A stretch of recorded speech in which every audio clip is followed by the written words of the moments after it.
নোয়াখালীতে শ্রমিক সংকটের কারণে জমিতে পাকা ধান ঘরে তোলা নিয়ে দুশ্চিন্তায় থাকা প্রান্তিক কৃষকদের পাশে দাঁড়িয়েছে জেলা ছাত্রলীগের নেতাকর্মীরা। তারা কৃষকের ক্ষেত থেকে ধান কেটে মাড়াই দিয়ে ঘরে তুলে দিচ্ছে। ছাত্রলীগ কর্মীদের এমন উদ্যোগে ভীষণ খুশি কৃষকরা। এ ব্যাপারে জেলা ছাত্রলীগের নেতা রুবায়েত রহমান আরাফাত জানান, ছাত্রলীগ কেন্দ্রীয় সংসদের নির্দেশনা অনুযায়ী জেলার প্রত্যন্ত অঞ্চলে ছাত্রলীগের নেতাকর্মীরা শ্রমিক সংকটের কারণে পাকা ধান ঘরে তোলা নিয়ে দুশ্চিন্তায় থাকা প্রান্তিক কৃষকদের খোঁজ খবর নিচ্ছেন এবং চাহিদা অনুযায়ী তাদেরকে সহযোগিতা করে যাচ্ছেন।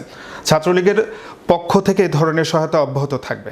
জানতে চাইলে জেলা আওয়ামী লীগের সাধারণ সম্পাদক শহীদুল্লাহ খান সোহেল জানান, ছাত্রলীগের এই জাতীয় উদ্যোগে তিনি সাধুবাদ জানান। ছাত্রলীগ যে কোনো দুর্যোগ মুহূর্তে সবসময় সাধারণ মানুষের পাশে থাকবে।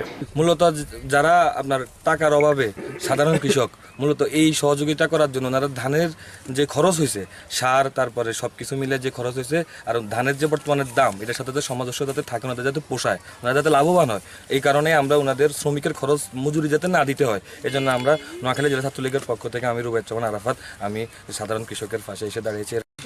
আমি সাহায্য সহতে পারছি, আমি তো লোক পাই নাই।